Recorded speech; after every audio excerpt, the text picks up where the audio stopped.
Wow, that felt like something, didn't it? I was going to talk to you about something differently, but based on that, let me switch this around and say, isn't it nice to be grounded like that sometimes? You know, during the weeks, our brains are spinning, life's busy, got stuff to do. Let me just ask a quick informal poll. Is anyone less busy leading up to Christmas? Anyone? What we find is when people are stressed, when people are busy, when people are overwhelmed, it's when we can't live the lives we want to live. We've been doing this whole thing on purposeful life, and yet when we're stressed, what happens, the purposeful life part starts to drift off, and we're just in survival mode. I got one more Christmas party, I got to buy one more gift, I got to have this one more thing, I just got to do this thing. Can you feel that in your spirit compared to what it just felt like after they sang that song? Leading up to Christmas, we want to create a space that helps ground you, takes you back to where you want to be,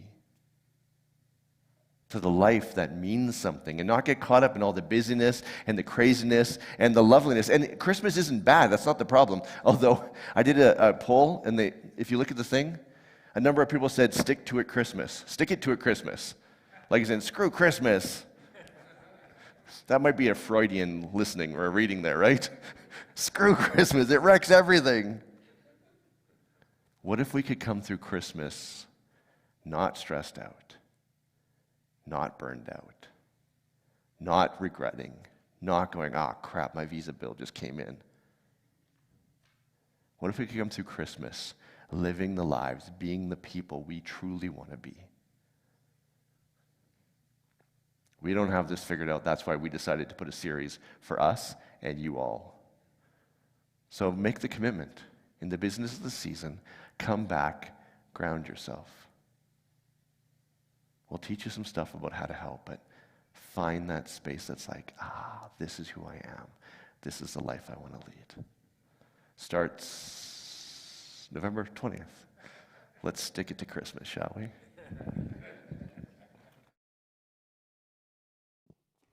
Hey, good morning. My name is Kelty, and this is the part of our service that we call charitable giving, and there's nothing more grounding than giving money to the church. I'll just say that. This is actually the part where we talk a little bit about how this community supports our church. It is entirely self-funded, as you know, as you've heard myself and my colleagues talk to you each week about this. There are a number of ways that you can give to the church. At this time of year, I think along the lines of what Vince was talking about, there is a lot, everyone seems to be asking for things. And so at this point, what I would ask of you is if you are signed up for pre-authorized giving, if you don't mind just taking a look at that and making sure that your pre-authorized giving extends past the end of this year, and also take a look at your the time when your credit card will expire, because it's classic that in January, we find that a number of those things fall off and then we have to chase you. So now before your season gets really busy, if that's part of your giving plan for us, I would encourage you to take a look at your pre-authorized giving and just make sure that that's going to extend into the new year, because that's really what takes us through this part of the year for sure, is that pre-authorized giving. I have something else exciting to talk about today. Is just outside, you may have seen the table set up. There's a tree there and there's a number of cards. As a community, we have decided again to adopt, I think it's 20, is it 20, Jeff? 18 families who, without our help, will have a much quieter, sadder Christmas. There are cards on the tree that you can take one or more of these cards, and in it will include somebody and their gift desires. These are not outrageous gifts that people are looking for. It's not video games and Xboxes. For instance, hang on, glasses. This is Gabby. Gabby's 9 years old, and she wants like a winter coat and some socks and maybe some arts and crafts supplies. So these aren't frivolous gifts. These are things that a lot of us take for granted that we have, and it would be lovely if you could pick up a couple of these on your way out. If, on the other hand, this is not, in terms of timing, you don't have time to do this, you don't have time to shop for one more set of gifts, We got you covered on that too. In where you would donate normally to Friends Church, you can find a drop down for the Christmas hampers. There is an opportunity to give cash. We have people at the church who will do shopping. There's also gift card needs for these folks. And so if just adding another set of gifts to your list is too overwhelming, that is no problem. We can help you with that too. There's 2 options to give there. Thank you so much and have a wonderful Sunday. So yeah, thank you. And thank you everyone who will be involved in that. We hope everyone will be able to do something to make Christmas a little easier for these families. It's awesome. I want to jump in. When one of our sons was in high school, he hit a rough patch. And I guess every kid has their time and season, right? And for all those parents out there, maybe you look back at your life and you can identify a particular time and place when things kind of got a little out of control. Maybe you made some poor decisions. For this one son of ours, he was on a mission, and whatever it was not my mission for him. All right, let's just put it that way. There was some collisions. It was a deeply turbulent time in our family. We were butting heads probably. There was a season there where it was happening felt like every 2 or 3 days. Some spark set it off, and we got to the point where we were talking less and less, trying to avoid the confrontation. But I remember one particular morning, I had been asking him to bring, don't worry, I talked to him about this whole thing. I said, hey, would you be okay if I told the story? I won't mention your name. He says, well, they got one of 3 choices. I'm pretty sure they're going to figure it out. He says, go for it. I was asking him to bring his report card home. He was in high school. He says, yeah, I'll bring it home, but he didn't. And then I'd ask him again and again. Finally, I just said, you will bring that report card home, or your phone will go away. Anyways, one morning, I never talked to him the night before, but before he was going to school, I said, where's the report card? He said, I don't have it. I said, phone. He says, you're not taking my phone. I said, I'm taking your phone. And he said, I'm out. Started throwing on his jacket, throwing on his shoes, started heading for the door. I said, you walk out that door. Don't come back tonight.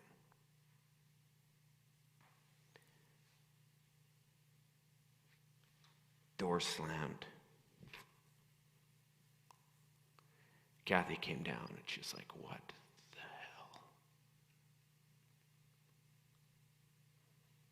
It's just, I'm just kind of going, what have I done here? What did I do to screw this up? I got into my truck to go to work, or my car at that time. And my head was all over the place.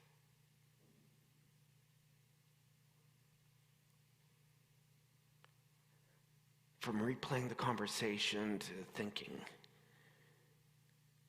you're a shitty dad. Why do you do this? Why do you... And then I'm angry at him. I'm going, no, he's the frickin' problem. I got to work and my head is all over. Course staff are coming in, and phone starts ringing, and I'm trying to, and I kind of, okay. And then it just right back into that.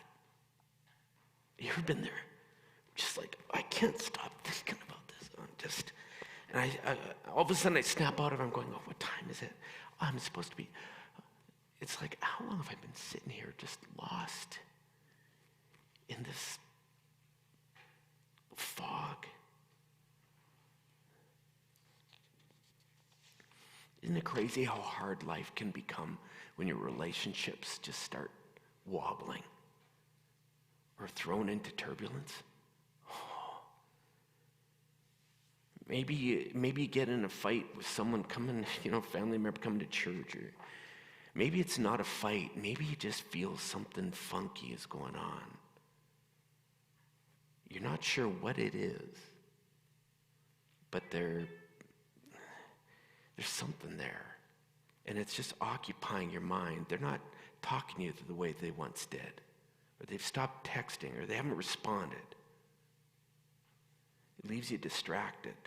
Maybe the emotions start cycling through. You start getting uptight and anxious, and then maybe you get angry, and then it's like sad. But regardless, it's just consuming your thought patterns. Life is going on around you, but you're just kind of numb to it all. Your head is in a different place. That's tough. It starts bleeding into other things. All of a sudden now your sleep is being affected. You're having these dreams, or you're having these conversations with this person. It's like, you wake up and you're exhausted. Now you're emotional, or you're numb, angry. It's brutal. All because a relationship has maybe grown cold, or it's grown lethargic or turbulent. You know, Kathy and we had this old washing machine. It was one of those upright ones. I don't know if you remember one of those, but this one we got when we were married. We had it for a bunch of years, but she would throw in a load of towels. And you know, every now and then we would be somewhere in the house and that thing would hit spin cycle. And those towels ended up being all on one side of that washer. And all of a sudden we hear this dunk, dunk, dunk. And it wouldn't matter where we were in the house. We're like, get to the... And that thing would start spinning off balance. And it would just like... And you felt like the house was going to come loose, you know? We'd be running for the laundry room, trying to hit that thing, turn the thing off. And we'd reach in there and pull the towels around, just try to balance it out a bit. Man, when that thing started spinning, it was like fear came over us. Like, oh my God, that thing's going to fly apart and hurt someone, you know? Every now and then, when a relationship gets a speed wobble, it was a lot like that washing machine. You start hearing just those early signs.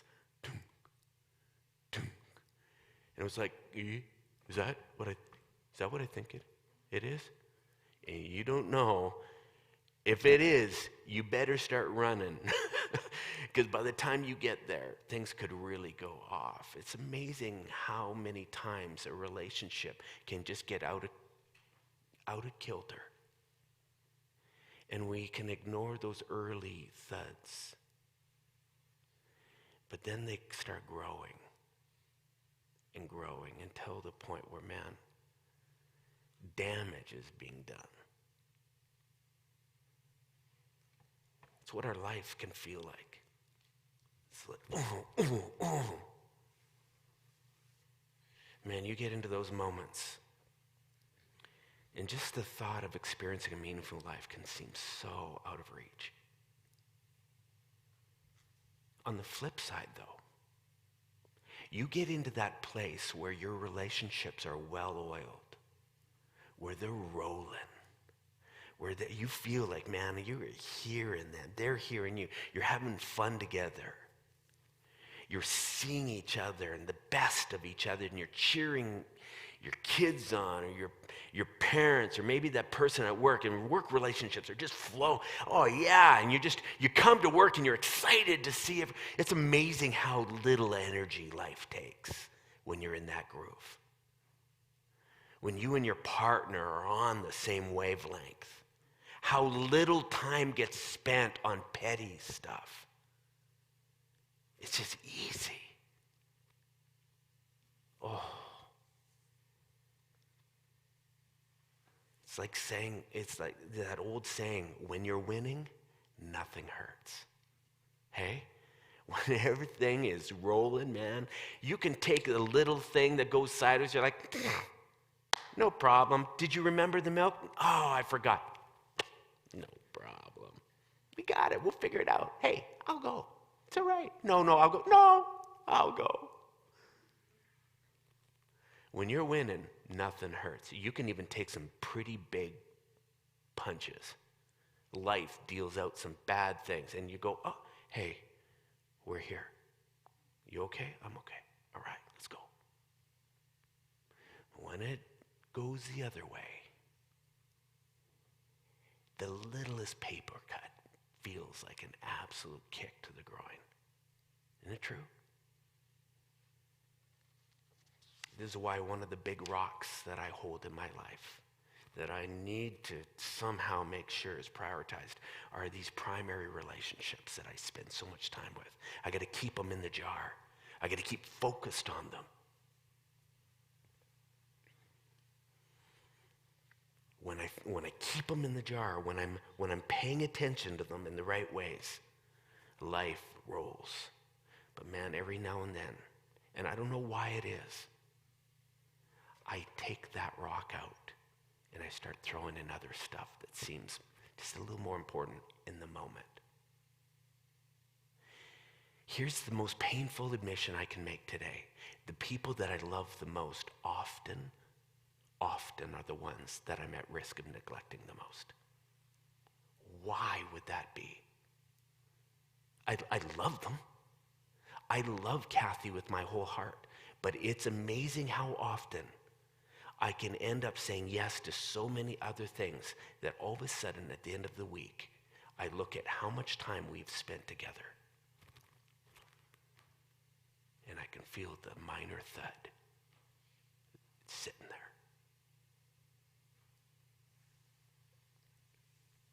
We can mean well, and we can even make a great effort on any given occasion. But without some kind of repeating mechanism that keeps forcing that thing into that jar, it says, no, this week again, here's what we're going to go do. Without these well-intentioned efforts, without the ritual, these well-intentioned efforts often end up too far and few between. This, my friends, I think is the gateway to neglect, and that's really what I want to talk about this morning, is the danger of relational neglect and how we avoid it. Let me ask you something. How much relational neglect have your relationships experienced over the last while? Pick one. Pick any one of them. Just scan through them. You think about your immediate people in your life. It might, if you're in a partner relationship, maybe just think about your partner for a second. Think about, if you have kids, think about your kids. How much relational neglect have your relationships experienced in the last little while? Think about maybe work relationships, people that you're working around. Maybe it's a best friend or a friend circle. Maybe it's a parent or a sibling. Just think through them. Is there one face or name that all of a sudden surfaces you're going, oh no? If you're really honest, maybe you could say, I think I hear a thudding in the background. Is that? How often does an argument or a difference of opinion linger to a point where it becomes problematic, feels problematic? You ever feel a little awkward because it's been so long since you really reached out to someone you love? Are there times when you just feel like you're on a different page with someone that really matters to you, but you're not sure what to do about it? Maybe there's a growing lack of trust. There's suspicions. These are all signs of relational neglect. Maybe just more conflict. Okay. Someone saying, hey, that's life. That's normal. That's fine. That would be fine if we were just anyone that's just grown up with that as the pattern. But I'll tell you something right now. For every one of you sitting in a seat here at Friends Church, deliberately here to be a part of this thing that we're talking about, we are a part of a spiritual tradition that values above all our ability to love one another, to make these things work well.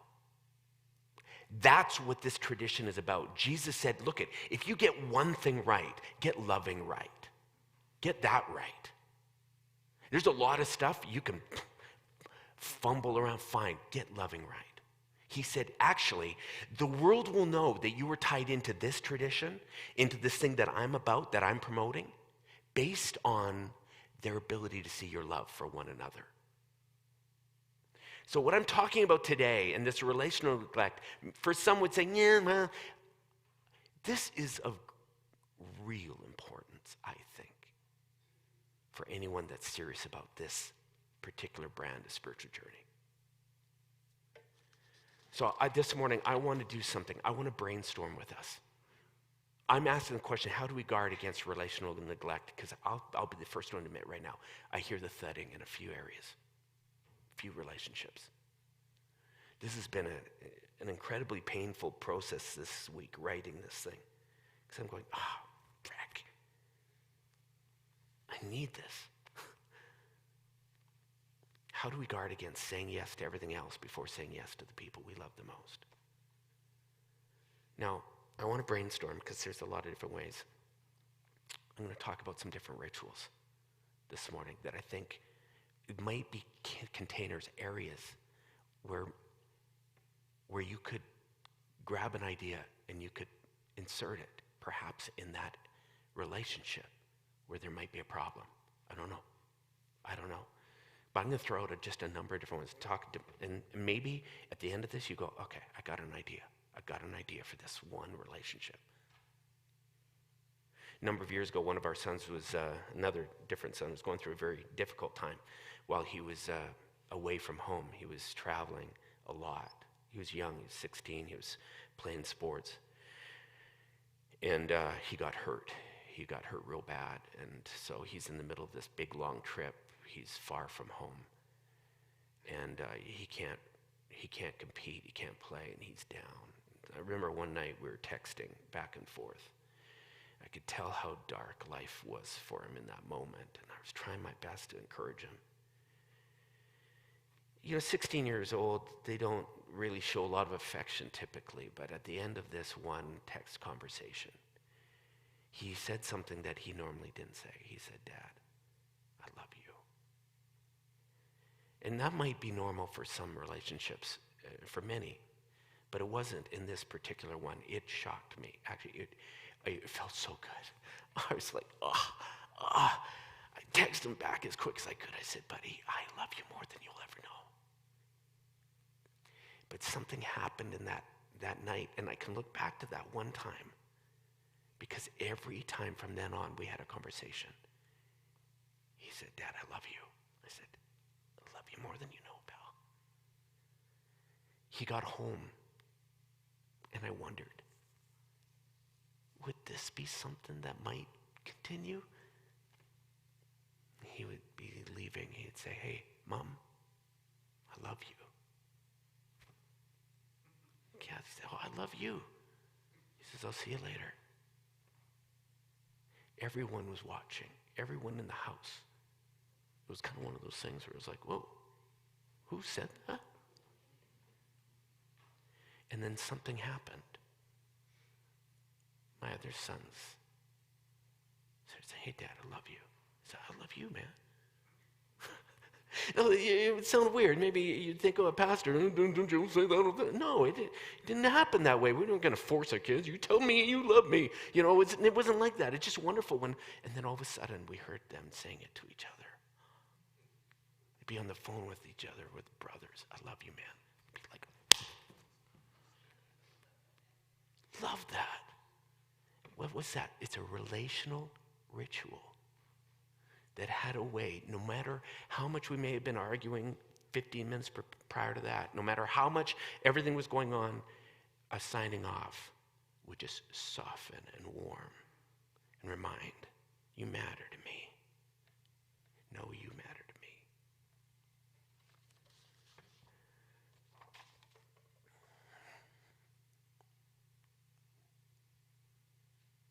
Those verbal little rituals can mean a lot, can be very valuable if you use them carefully and intentionally. I want to talk about morning and bedtime rituals. How many remember having some kind of bedtime, maybe you did, maybe you didn't, a bedtime ritual with maybe your mom or your dad when you'd go to bed at night. All right, let's go. It's time to go to bed. You go up. Maybe they read you a story. Maybe they sing you a little song, lullaby, maybe when you're really young. My sister had this painful, long bedtime. I remember she was the youngest in our family. She had to have all her dolls in her bed. And it was like, oh my God. Mom's like, find her doll. She's not going to go to sleep. I'm like, are you kidding me? But they know now, science says that actually the morning and the evening, the bedtime rituals can have an incredible impact on soothing someone. If you're prone to worry or fear, if you're prone to nightmares, often the last conversation that you have, if done in the right way, can calm and soothe. It can regulate the system. It can be a powerful opportunity to be able to connect with a person you love. Now, if you happen to be living in the same place, maybe it's just over the phone. I remember one woman, part of our community, she talked about how her and her husband, she was an early bird, he was a night owl. They would never go to bed at the same time. So she would go to bed early, he would come in later. So she'd go to bed without anyone there. And then he would wake up in the morning, she'd already be out. Created a lot of problems. So anyways, they came up with this ritual where he would come in and tuck her in at night. And they'd have just a little moment where they could sit beside each other and just talk. He'd give her a kiss, good night, give her a big hug, tuck her in. And she said, you can't know how much that changed our relationship. Again, depending on your relationship, and this isn't just for intimate relationships, this could be a best friend, this could be a dad, a mom, a sibling. You have a little phone conversation in the evening, sign off. I talked with another family. They made breakfast one of their must be at. And it worked for a window in their lives where everyone came together. And it wasn't long. They said often it was about the length of about 20 minutes. But everyone was down. She'd say she'd make sure coffee was on. And there was a little bit of food there. They came in. She said TV would never be on. It was just an opportunity to just talk about our day. What's going on tonight? What are you guys up to? Couples do this, a morning coffee ritual. One makes the coffee and they just sit and look at each other and say, hey, how are you? Just an idea. It's a morning ritual. Let's talk about mealtime rituals. For some families, their biggest relational ritual is having a dinner meal together. It's for some families. It's getting harder these days. TV, screen times, there's just a million more distractions than ever. The idea of everyone coming together over a meal seems to be something that is becoming extinct in many households. I mentioned at the beginning of this series that when I started dating Kathy, she introduced me to her family's ritual of a Sunday dinner every Sunday. And no matter where you were in the city, you were coming to her parents' place, Bill and Henrietta's, and you were sitting down. We'd go down to their little basement, their home out in Falcon Ridge, and her mom would put out this spread, and we'd sit, no phones, no distractions, no TV, and we would talk. And I have to admit, coming from a family that didn't do that kind of thing, this was claustrophobic at first. I was like, it's Sunday again. I'm like, Kath, I don't think we can do this. She'd say, we got to do it. Every now and then, I'd phone up Mom. I'd say, Mom, I don't think I can be there. This is Kathy's mom. I don't think I can be there. She says, oh, are you not eating lunch today? I said, well, yeah, but I wanted to get a bunch. She says, tell you what, just show up for lunch. Can you give us an hour? I said, okay, give you an hour. You know, it's only in hindsight I realize how much happened over that meal and how tight the bonds of this family became. We had no idea the storms that would rage over the next number of years in that family. That we'd say goodbye to both her parents. We'd deal with sickness, her brother's death. That time glued us together, held us in the deepest storms. Now, I used to kind of mock the whole thing and make all these jokes, and Kathy would just put up with it. Now I go, that family dinner had power. That was a ritual. And every now and then it went away. And every now and then I can hear the knocking of some of the relationships we have with the extended family. I'm going, I know what we need. Even if it's not once a week, if it's once a month, okay. Or it's once a quarter. We got to keep coming together. You see, that's the thing about rituals, is it forces you to come together. It's in attachment theory, it's the anchor. On one end, you have the anxious and the anxious waves. They're the ones that are always needing external soothing. They can't get enough of you. And they're the claustrophobic types. Are you upset with me? And every time something's going wrong, they're running. They need external soothing. They're on the one side. On the other side, it's the islands, the avoidance. They're like, they can soothe themselves. And they're like, whenever there's problems, they're like, hey, I'm out. And they can just be alone. They thrive in the isolation. The anchor in the middle says, no, we need some of both. We need each other. Come over here, anxious. Come here. Shh. Sit down. Sit around the table. Island, quit avoiding. No, you're showing up. You're the anchor is the mums of beer and say, no, you got an hour. You're coming. I'm only asking for an hour. But we're sitting around the table, and the ritual forces everyone together. It's funny, these rituals, they force connection that you don't even know you need. And they feed you in ways you don't even know they're feeding you. Let's move on. Date night rituals. I know this sounds like it's mostly targeting romantic, but this applies to every relationship. I was watching, just scrolling through Facebook last night, and I saw a dad-daughter date that they went on. This applies to every relationship you got. But for years, at least in my circles, they talked about this importance of having a date night ritual. I'll tell you, Kathy and I are horrendously bad at that. We just never set out a night that said, come hell or high water, you and I, we're together. No, we're together a lot. But for the sake of just her and I together. But I've watched couples do this. I've watched people do this, where it's just a ritual. They're coming together. I know a men's group. They met every Friday morning. Come hell or high water, they're together. Does something. It's a ritualized gathering. It says, no, we are coming together. The world can stop. We're here. Nothing else matters. Though we've been poor at doing a once a week kind of thing, or once every 2 weeks, or whatever that is, Kathy and I, from the beginning, we've always done like every 3 month getaway. It's like over 2 or 3 days. We get out of town. Her favorite place is the mountains. I get her out there, and it just does something for her. So we sometimes it's even just for a night.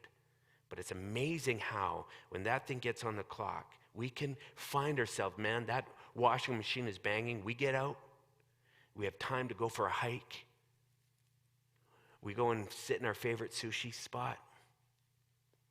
And we sit and watch a movie, sometimes saying very little, and it's funny. Just all of a sudden things start changing. The conversation starts shifting. All of a sudden things just start, feeling so good.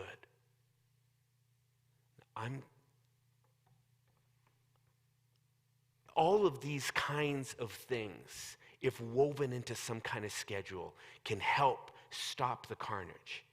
It can turn things around. It can get things healthy again. You think about siblings. What Christmas can do. Some of us dread it. We're going, here we go again.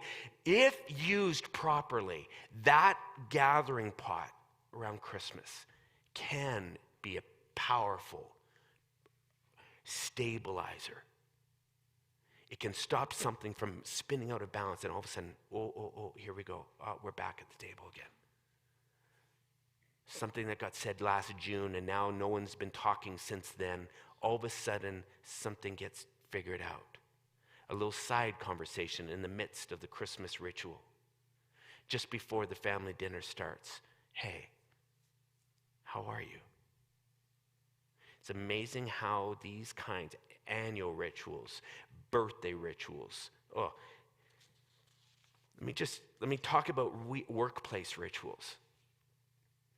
Because some people are working in jobs that they are hating, and it's not necessarily the work, it's the people that it's a problem. Once upon a time, smoke breaks at workplace were pretty common. People would just go, oh, time out, and the addiction was calling, I'm heading out. People say, are you going out? I'm coming too. I'm coming with you. And they'd sit on the concourse, and while they're having a smoke, they'd be chatting, mixing it up, mingling. I watched it in high school. I've never smoked a cigarette in my life, to be honest. But I always envied all the smokers in high school, because they would come back from the smoke, and now they smell, but it doesn't matter. I would see them laughing. I could tell they were exchanging stories, and it was like they had this little community. That's what the water cooler did in many work environments. It's what the lunchroom did. The pandemic flattened that. Many people working remotely, or they show up at the office, no one else is there. And I'm telling you, people begin to wonder why that washing machine is thudding so hard. There's a reason.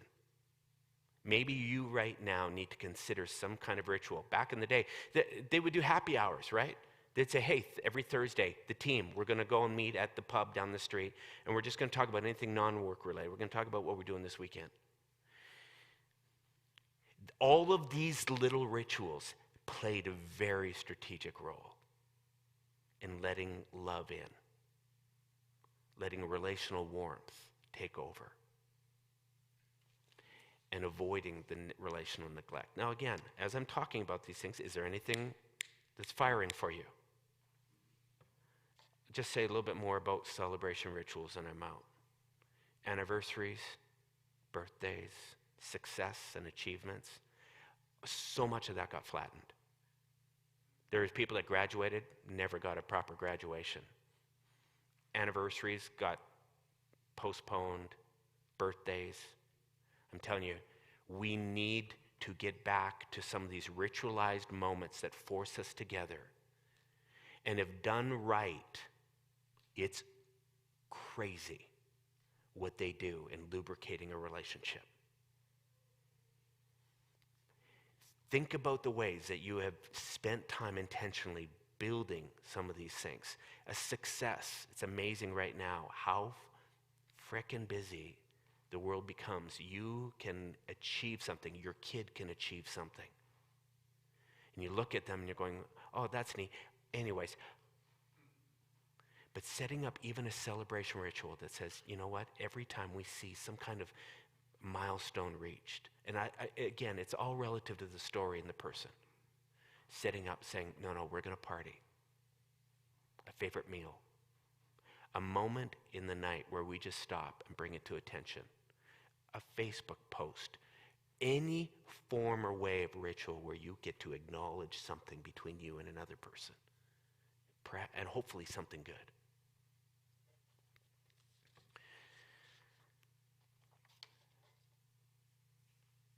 Let me ask you something. What ritual could you establish to address any neglect that you're seeing in a relationship? I'm going to give you one assignment this week. Pick one relationship that you feel might be wobbling right now. And establishing it is weird. It doesn't work like this. Hey, you and I, from now on, it doesn't work that way. What it often looks like is you saying, hey, I would love to get together with you. And you say nothing about the fact that you're going to do it again. And you get together with them. Or you celebrate them. Or you say, hey, folks, we're coming together around this, and we're going to do it. When can we do that? And you work at it until you finally get one on the calendar, and you do it. And if it's done right, then you say, I think we need more of this. Would you guys be okay if whatever time, 3 months from now, we pull the gang together again? Would you be okay? This was so fun.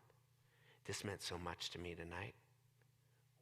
Would you mind if I invited you to do this again next Friday night?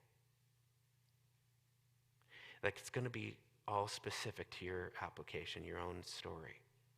But that's often how it starts. would you find one relationship that you will inject some kind of intentional ritual into, at least the start? Make a decision. Relational neglect ain't coming to this one. I'm taking care of this one. Will you do that? This wraps up our relationship series, our ritual series. We've been talking about all kinds of different ways that you wire in practices, rituals into your life so that the meaningful life, the spiritual life, the intentional life that is more than just this narcissistic, oh, give me more. No, but this sense of significance in your short time on this planet is truly that.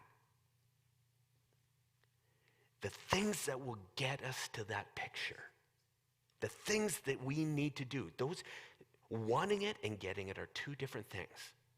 We've challenged you to consider some different rituals over this last little while, and I tell you, this has been work for me because I'm realized how I've let off the gas on some of these rituals that I'm needing so bad.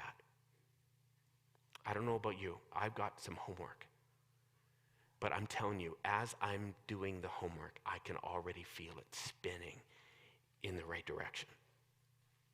I hope that's been your story too. If you've missed parts of this series, I encourage you to go back and listen. Don't miss this opportunity. As we start getting close to the beginning of this next year, these rituals will take everything that you hope to achieve this next year and make them possible. I guarantee you. All right, I'm done. I pray that you will stave off some relational neglect. You got an opportunity here, golden. I've given you the keys.